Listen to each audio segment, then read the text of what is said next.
Bonjour, je souhaite vous présenter ce nouveau jeu que j'ai créé qui s'appelle Petit jeu entre futurs amis.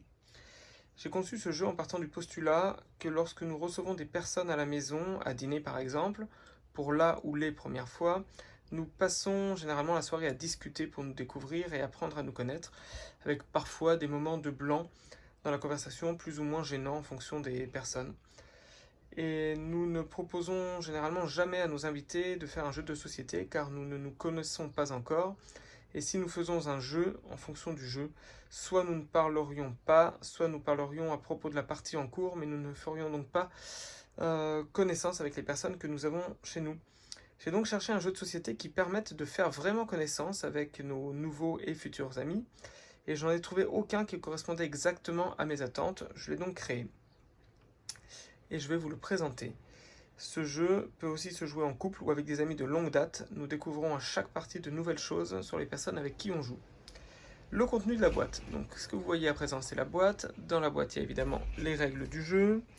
Il y a ce que j'ai appelé les feuilles de vie, dont je vous expliquerai le fonctionnement à la fin. Il y a 370 cartes qui contiennent chacune une question, donc ça fait 370 questions réparties en 6 catégories différentes: vie privée, intimité, loisirs et passion, scolaire, réflexion et professionnelle. Il y a un dé avec des chiffres mais également des couleurs, chaque couleur reprenant la couleur de catégorie de cartes correspondante. Il y a des jetons donner sa langue au chat. C'est-à-dire que si à un moment une personne ne souhaite pas répondre à une question, elle a le droit de donner sa langue au chat. Elle prend un jeton langue au chat qu'elle positionne face visible devant elle. On a droit à un maximum 2 jetons sur l'ensemble de la partie. Au-delà, on est obligé de répondre. Et ensuite, sur le plateau, il y a 4 parcours différents. Donc on est sur la case départ qui s'appelle Faisons connaissance. Le premier parcours, c'est le parcours droit qui est bleu. Le second parcours, on fait la boucle rose et on termine sur le parcours bleu. Le troisième, on part sur le bleu, on termine par la boucle violette. Et le dernier parcours, c'est le parcours intégral.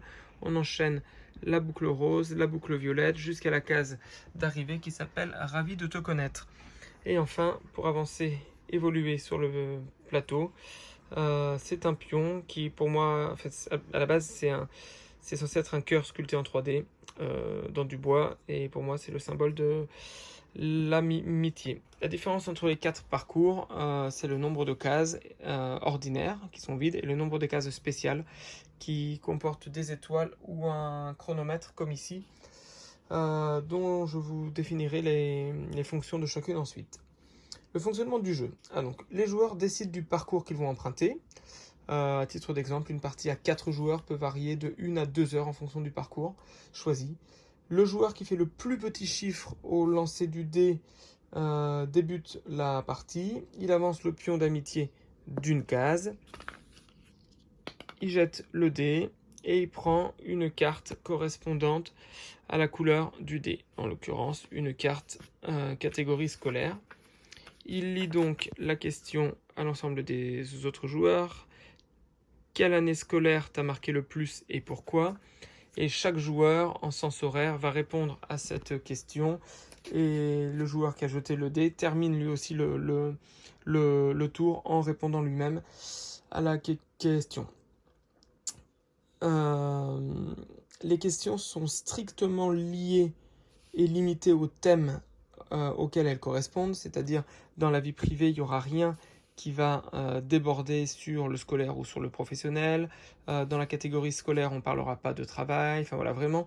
Et du coup, les réponses qui sont apportées doivent l'être tout autant, c'est-à-dire on doit se limiter vraiment à rester dans le sujet de la question posée pour éviter de faire du hors-sujet et répondre potentiellement à une question future qui pourrait venir dans une autre catégorie. Ensuite, donc, si on joue avec de jeunes ados, on retire les cartes intimité. Dans ce cas, lorsqu'on a un jet de dés rose, bien, on aura le choix de choisir n'importe quelle autre catégories. Et si on joue avec des ados et ou avec des personnes qui ne sont pas encore dans la vie active, pareil, les cartes professionnelles sont systématiquement remplacées par une question scolaire. Quand on arrive sur une case étoile, donc les cases étoiles, il y a un concours de lancer de dés. Le gagnant, donc celui qui fait le chiffre le plus grand, a le droit de poser une question de la catégorie de son choix. Le jeu reprend ensuite au joueur à qui ça devait être normalement le tour de jouer. Quand on arrive sur la case chronomètre, au centre, on fait aussi un concours de lancer de dés, mais cette fois-ci c'est le perdant, donc celui qui fait le chiffre le plus petit. Il pose une question à son sujet, soit sur ce qu'il a déjà dévoilé sur lui depuis le début du jeu, si les joueurs ne se connaissent pas encore, soit n'importe quelle autre question sur sa vie, si les joueurs se connaissent bien. Les autres joueurs ont maximum 20 secondes pour trouver la bonne réponse. Le premier qui trouve a le droit de se défausser d'un jeton, donner sa langue au chat, ce qui lui permettra donc d'avoir la possibilité d'en tirer un de plus d'ici la fin du jeu. Lorsqu'on arrive sur la dernière case du jeu, on vient récupérer donc les feuilles de vie. Chaque joueur prend le nombre de feuilles de vie correspondant au nombre de personnes avec qui il a joué. Par exemple, si on était 3 à jouer, je prends 2 feuilles et j'inscris sur ces feuilles, par le moyen que je souhaite, ça peut être rédigé, du dessin, du schéma, ce que j'ai retenu à propos de chacun des autres joueurs. Donc j'ai une page recto verso, si besoin.